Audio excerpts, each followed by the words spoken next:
Welcome to the No Limit Selling Podcast, where industry leaders share their advice on how you can become better, stronger, faster. Hey everyone, welcome to another episode of the No Limit Selling Podcast. And one of the joys that I get is my highest value is learning new things. And when I have brilliant guests on the show, I get to do that, right? And today we're joined by Jennifer Watson-Laws. She's the Senior Vice President at HW Media. Jennifer, welcome to the program. Hi, Mara. It's great to be here. Thanks for having me. Oh, my pleasure. You know, one of my favorite questions of all times is sometimes somebody does something and a supervisor asks, oh, why did you do that? And as soon as you ask that why question, the person automatically goes in a defensive mode and is like, what, you blame me? What are you doing? The question I love to ask is, how did you decide to do that? And that person stops dead in their tracks and they usually look up and they go, oh, I decided, and it gives you their thought process on how they did that. And it allows you to be a better coach. Any thoughts on that little mind hack, Jennifer? Yeah, I think that's actually a really interesting switch of thought process and approach. And one thing that I have learned over the years, and especially recently as we are in this more difficult economic climate and we've had to balance and juggle and have some difficult conversations, whether that's with a client who may be pulling back or with an internal party that we need to make some changes or we need to make some tough choices. It's not necessarily meaning that they're exiting the company or the organization, but just, we need to make sure that we are as efficient as possible. And I think one thing that I have learned is your approach to having a conversation is really, really important. And I think getting that back leads to even better conversations. And so asking somebody, how did you arrive at that decision? Or can you walk me through your thought process? Or how did we get here? I think that's really a much more kind question as opposed to, why did you make that? How could you have decided that? Because it puts somebody immediately in a defensive format. It makes people feel like they are, you're questioning their ability to make a decision and you are conveying disagreement with what they decided when that may not be the case at all. Absolutely. Because part of it is like mind reading, like, what's the agenda here? So I love that. And I think that's what leadership is about, especially in our industry, which is sales, because sales is where mindset meets business, because it's all about, what's happening here between our ears. So I'll give you a good example. Prospecting is a critical part of the sales process. Sure. Without that, nothing happens. But as the landscape changes with digital marketing and people working from home, how are you guiding your folks on how to prospect in this day and age to do it effectively? Yeah, so it definitely has been difficult. I think we particularly have been fortunate in that while we have seen a slowdown in commitments and a slowdown in spend, we have not seen a slowdown in engagement.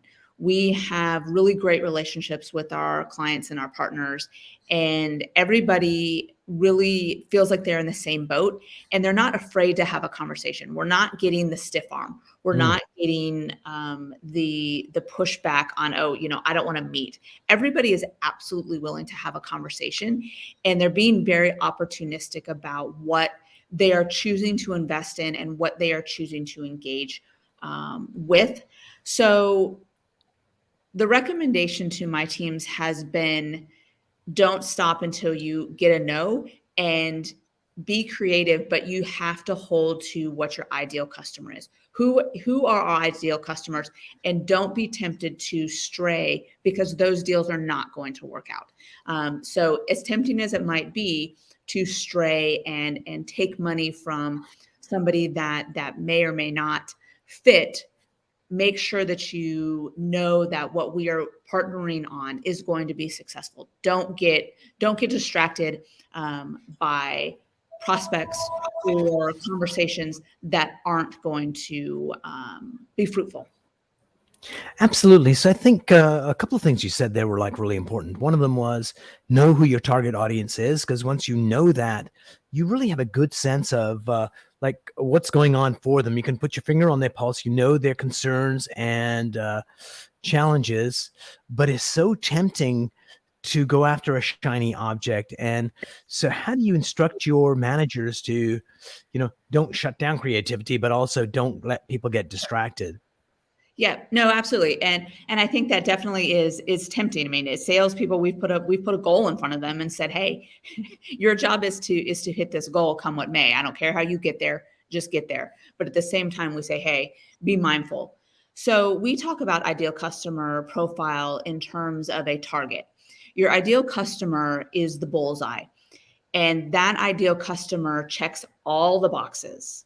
And from Mm, that, you have concentric circles that build out from that bullseye. And you need to hold both active clients and prospective clients to that standard. Where are they on the target?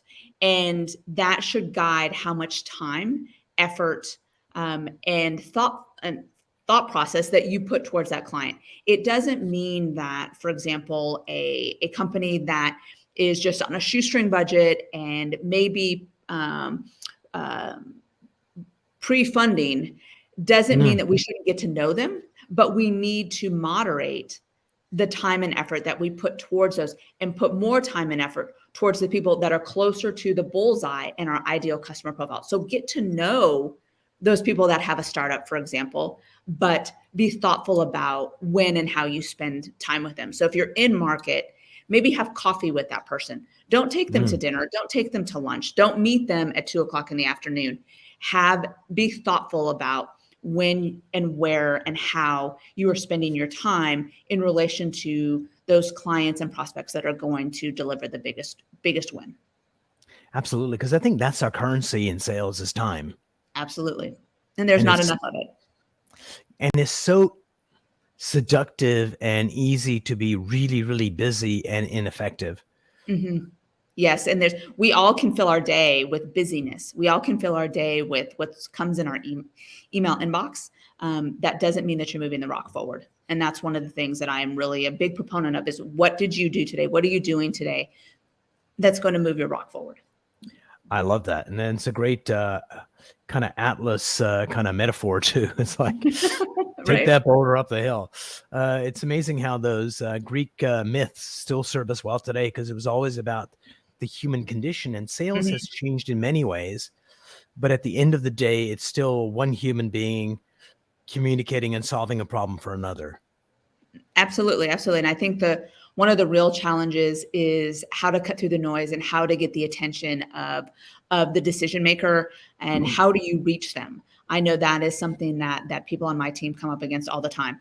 Is it picking up the phone? Is it texting them? Is it DMing them on social media? Is it sending them an email? Is it sending them a video? I mean, there's just so many different ways. And I think that while we think maybe it's simplified things, it has made things really, really complicated.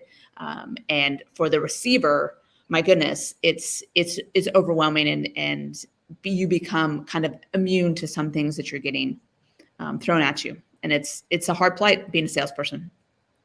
Absolutely. And like some of my folks, it's like, Umar, you can send the newsletter out on this day. It has to be on a Tuesday. And it's like, true, but that's probably like half a 1% more open rate on that day. But people are Right, so bombarded with so much stuff. Like, does it really make a difference? right, Uh, so it right. is tough getting that ability to grab the attention of the person you're trying to attend. Hmm. There's a company in Baltimore called Agora Publishing, and what they do is they sell financial advice, and they write these reports, and internet marketers write emails. So I was asking some of them, consulting for the company, not in that area, but how to do better in sales, and they said they spent 50% of their time figuring out the subject line compared to the you know 4 Yeah. pages of text, because if they Wow. don't open that email, it doesn't matter how brilliant the rest of the text is. Yep. 100%. We talk a lot about making sure that your outreach, especially your initial outreach, before you have made connection, made a contact, needs to be succinct to get their attention in the amount of space, the number of characters and words that fits on the preview of your mobile phone. That's all that counts, right? That preview. Yep. Yeah. So And what's the best practice? Oh, please go ahead. You were about to say? no, I was just going to say that serves two purposes. One, it makes sure that you are getting to the point quickly, but it also, you have to be really, really thoughtful about your how and why. So sometimes it focuses in people. I think there's a quote from Abraham Lincoln when he wrote a letter. This letter would have been shorter if I had more time to write it. Right, right. But it's a stream of consciousness otherwise. Absolutely. And so what is your best practice that your folks are using, or you guys are saying, okay, on a totally cold contact, Mm. is it like research on LinkedIn first, then reach out there? Like, what are you guys finding effective? So it varies from person to person. I am not a fan of the reach out and connect on LinkedIn and then send an email. I, I personally can spot that a mile away. I know when someone's trying Yes. to connect with me to try and sell me something, and I'm never Mm, going to connect with them. I'm just not. mm. I've kind of gotten to the point where I want my LinkedIn network to be useful. I want it to be people that I actually know and not go, who the heck is this? Um, so we do a lot of research on LinkedIn. We use LinkedIn Sales Navigator. We work really, really hard to find the right person. And then we send thoughtful emails. We call them. And we follow up, and we know it takes 7 or 8 times before we get somebody's attention, but we also mix it up. It's not always about trying to sell them something. It's sharing articles. I mean, we are a news and information services company, so we have articles on the industry that these people might be interested in reading. We have podcasts that they might be interested in learning.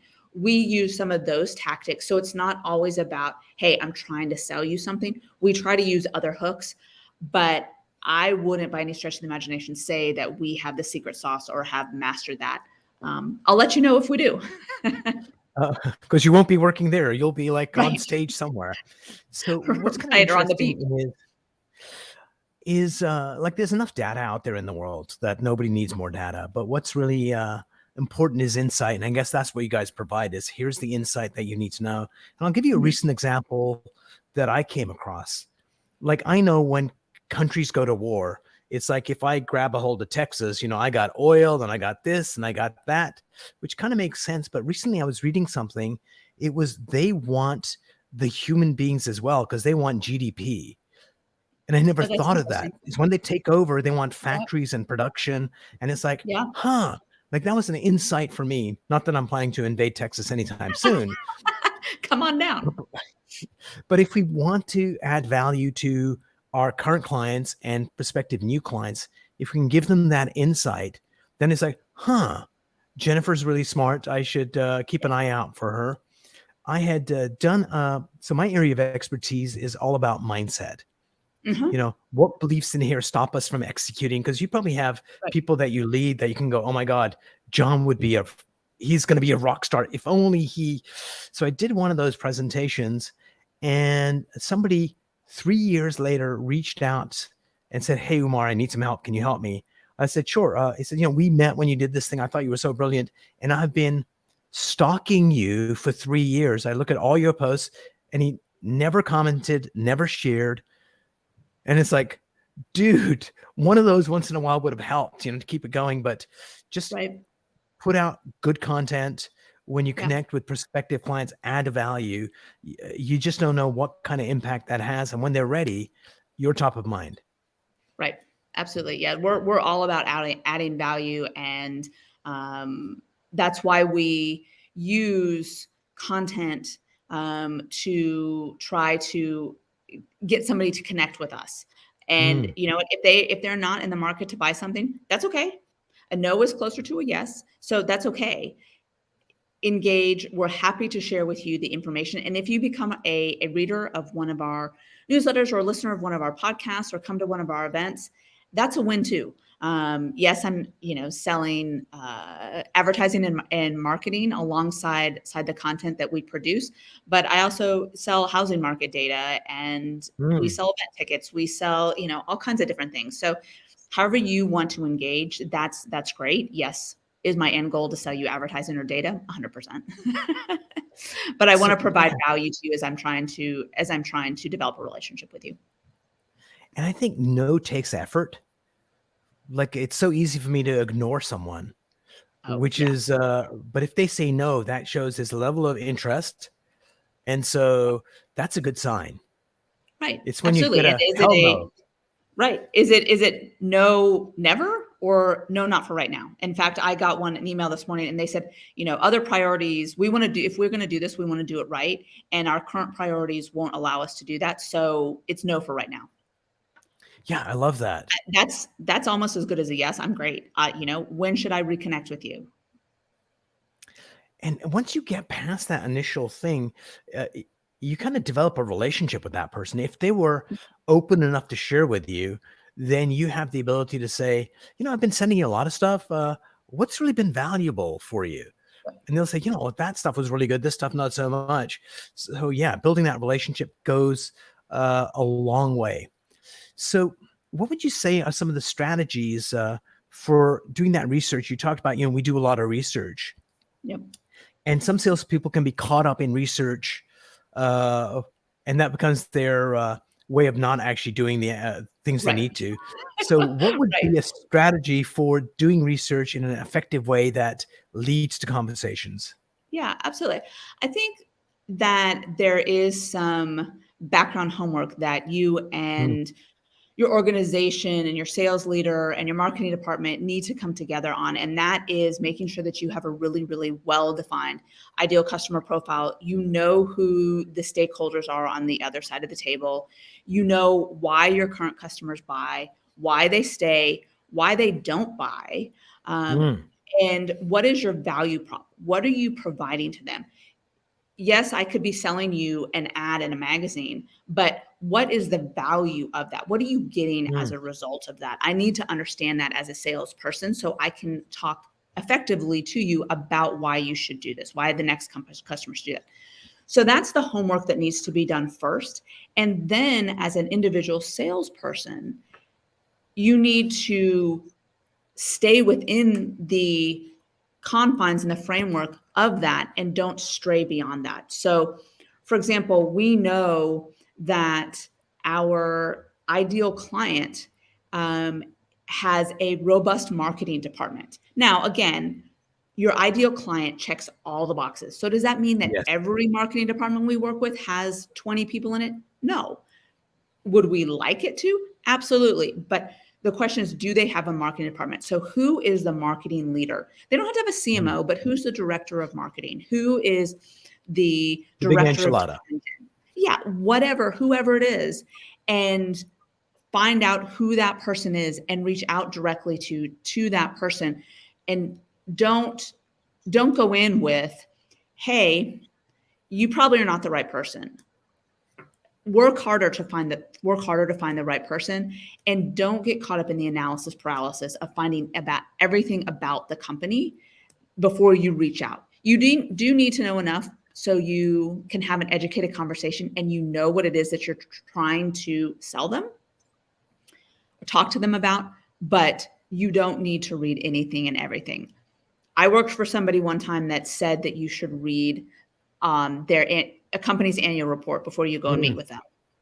Which, okay, if you're selling large enterprise, whatever, that is seven figures, okay, maybe, and you sell maybe one or two of them a year, that may make sense.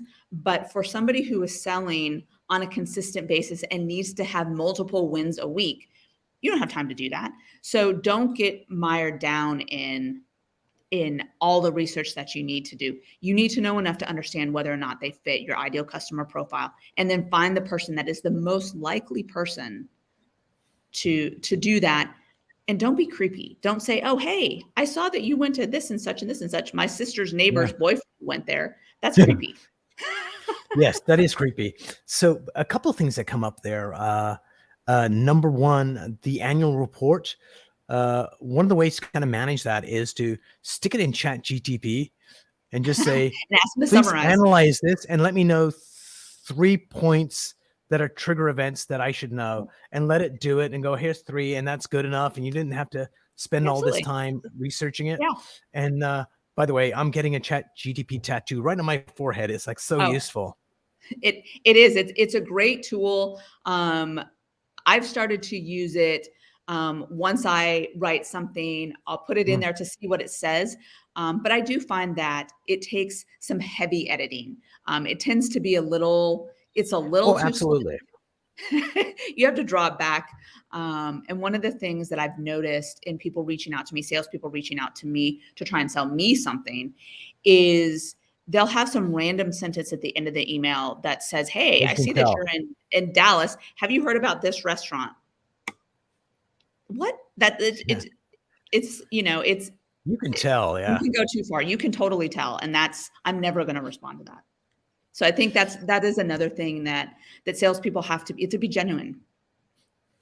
Absolutely. And I think the another tip on finding the right person is go directly to the CEO of the company, because they have somebody that actually runs the company. That's their admin. And as soon as you hit that person, it's like, oh no, you don't want Janet. You want to talk to this person. And so sometimes I've used that quite effectively on Sure. finding the right person. Because if you go to the receptionist, whoever that person is, sometimes they don't know, but you Right. go upstream, they know exactly who it is, and you Right. move forward. Right. So in the old days, oh, by the way, here's a joke, Jennifer, before we move forward. Do you know the difference between networking and not working is just one letter? So back in the days when we used to go networking, it was still if you did it well, it was an effective way of using your time to actually further your business. But in this post-pandemic world, a lot of that stuff isn't happening. So there's some virtual networking kind of opportunities. Any thoughts on that? Does that work? Doesn't work? I have not found it to be effective. I think it's really difficult. We all spend so much time in a virtual environment all through the day that I think people are just spent. They're just exhausted, and the lack of awareness of somebody being a three-dimensional person is really difficult. You don't know them, and I just have not found them to be as effective or rewarding as Mm, in person. But I think there's a time and a place, and there's a you have to do the best that you can with what you have available. So if it's not possible to meet in person, I do appreciate the ability to see somebody versus not seeing somebody. absolutely. So can you, well, frame it up first, the question. Sometimes you get people that are new to the industry and they're young and dumb. So I was working with this company out in Silicon Valley, and it was an initiative to go reach out to your ideal clients. And this Mhm. person that just joined, new out of university, kind of landed a significant meeting at Apple.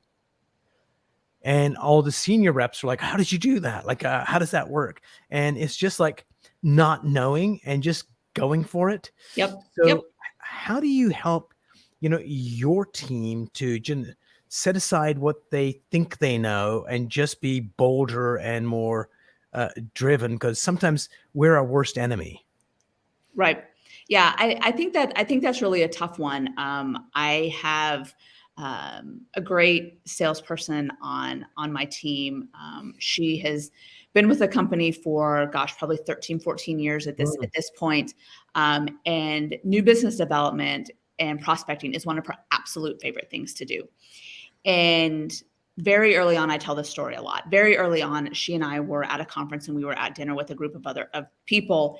And there was the CEO of a company that she had been trying to get in to see, leaving the restaurant kind of as we were sitting down. And she chased him down out of the restaurant to get an appointment. She got an yeah. appointment for the next day. Now, that's her style. That Mm, works for her. She was able to pull that off. That's not my thing. That's not Mm, my style. I would not have been able to pull that off. So what I tell people is you have to find what works for you. yes. Trying to do what works for somebody else in that type of instance, trying to make somebody else's whatever work for you is not going to work. It's never going to come off right. And you're not going to be successful. You have to find what works for you, but you have to find it. You can't just say, oh, I don't have it. I don't know what it is. If you're going to be in sales, you have to find out what it is. That's hers. And she's been extremely successful doing that. She knows so many people. And at a conference up and down the aisles in an expo hall, she'll go Mm, to every single booth. And 9 times out of 10, she knows somebody along the way because this is what she is. feeds her and this is how she does it. And that's what works for her. And she leans in. I have another salesperson who has endless energy and motivation and enthusiasm and just is like the Energizer bunny. And that because he is just going to have pure numbers, Mm, he is going to be successful. And he learns each time what didn't work, what did work, I and love that. he iterates. That's what's going to work for him. It wouldn't work for him to go chase somebody down out of a restaurant. That's not going to work for him. But he does what works for him. So what I find, thank you for sharing those two stories because they're like brilliant stories. And I think there's a lot to be said for uh, most people have three versions of themselves. Mm-hmm. One is the version they want to show the outside world. Look at me, I'm pretty, I'm smart, I'm amazing. Or look at me, I'm tragic and nothing goes right, or whatever that illusion is that they show. Then they have a sense of who they are, which I call the delusion. And then they have the authentic self. And I think part of our life journey is figuring out who we are. And when Mm-hmm. you figure out who you are, this is the most powerful version of you. And you can do what you do because of that. And if somebody else tries to have an illusion of, I'm going to be more outgoing, people just get a sense of it, or I'm going to be more caring, and I'm not a caring person. Jennifer's antenna is going to go up and say, something's not right here. You may not know what's not right, but you'll know something's not there. Mm-hmm. So in my work, because my area of expertise is very much applied neuroscience and the mindset, Mm-hmm. is that you get salespeople that if we said, okay, this is a sales process plus or minus, is getting the initial meeting, doing the presentation, handling objections, closing the business, and then deepening into the account. Right. Most salespeople are not amazing at all of those. They're really strong at most of them. And there's one area where they just aren't there. And what I find is that's the area, not to force them to do it, if you can figure out what belief in their psyche is stopping them from executing, that once you change that, you get another 30% performance. So a good example would be, we were talking networking earlier. This Mm-hmm. guy who's a juggernaut says, Umar, when I go networking, if I'm one-on-one, not a problem. But if I go networking, I'm a wallflower. I just stay there and just let people come to me if they come to me. And so I said, okay, tell me about a particular time you went networking and you didn't feel comfortable reaching out to other people and you wanted to. He goes, sure, I can tell you about that. And he tells me the story and I said, okay, go back to that moment in that event, see what you saw, the other people you wanted to connect with, whatever inner dialogue, whatever was happening in the background acoustically. Says, I'm doing it. When you do those two things, you get to re-experience what you were feeling in your body. And goes, yeah, I'm feeling it now. It's a really uncomfortable feeling right in the center of my gut that I didn't want to go talk to them. And there's a tool from applied neuroscience you can use to link any feeling to the unconscious mind that records everything. And as soon as we did that, it brought up a moment in his history. Mm-hmm. He went from rural Maryland, where they had a high school with like 20 people in it, Uh-huh. to Baltimore City that had 2,000 kids in it. First day in school when he went in there, and there's chaos with thousands of kids in going to their lockers, and he felt like a fish out of water. And when he was leaving that day, what turned out to be his best friend later on, he asked, which school bus do I take? Because there was like 50 of them. And Yeah. this guy intentionally put him on the wrong school bus. And then being in that bus, being the last student, and the driver looking up in the rearview mirror saying, don't worry, kid, I'll get you home. That feeling was what stopped him, that created a belief about not wanting to connect. So we Yeah. went in and changed it. And for him, it's just like that barrier just lifted and he can just Sure. go out and network. So that's kind of what makes me happy, is helping people get breakthroughs. Yeah, absolutely. So, Absolutely. so Jennifer, before we part company, 2 questions. What is a book you would recommend that salespeople and sales leaders read that would help them become better? So the one I would recommend is it's called The Challenger Sale. Oh, Matt Dixon. Yeah. Yeah, that one's really, really good. Um, for sales leaders, one of my favorites is The Leadership Gap. Mm, And it's really, really interesting. And what I like about that one is the lady who authored it, she was an executive coach for big CEOs around the world. And through her stories of what these CEOs did and how they were challenged, helped them discover what their gap was and then help them fill that gap either by hiring additional people mm, or whatever the case may be. But those type of situations, it doesn't matter that I'm not a CEO. Hearing those thoughts and kind of thinking about what my own leadership gap was, those were two that are really nice. that are really impactful for me. And here's the last question that might be the toughest. What's a question I should have asked you that I did not? Wow. Um, Gosh, that's a tough one. Um, I would say, what maybe what am I most proud of in Yeah. my career? Jennifer, what are you most proud of in your career? Total setup, right? I think I am most proud of taking advantage of opportunities that they came along and persevered to be successful, and just being willing to play the game. And by that, I don't mean that I, you know, degraded myself or lowered my expectations or any of that, but when you step into this arena in the corporate world, you have to know what you are signing yourself up for, Mm, and you have to be willing to play by the rules or get out. And that is not to say that you shouldn't try and change the rules that are not right or mm, outdated or are no longer applicable, because I think there's a lot of positive change, mm, especially when you think about women in the workplace and in those types of things that were 100% necessary.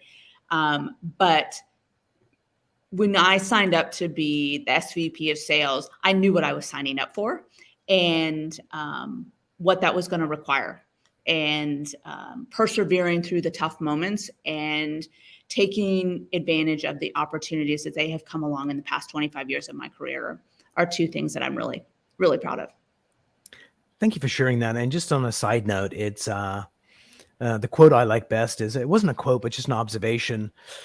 Back in an earlier age, they had this guy called Fred Astaire and Ginger Rogers, and it was about how amazing Fred Astaire was as a dancer. And the line that I like is, yes, Ginger Rogers did the same dance he did, only backwards and in high heels. And Right. women do have to outshine their male counterparts just to be seen as equal. So my hat's off to everyone that needs to do that.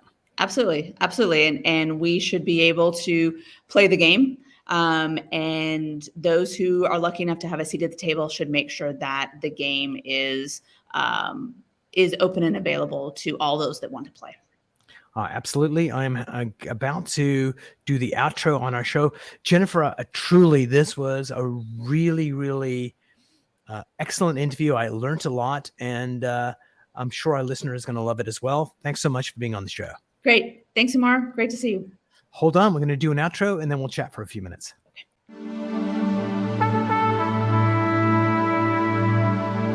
If you enjoyed this episode, please go to iTunes and leave a 5-star rating. And if you're looking for more tools, go to my website at nolimitselling.com.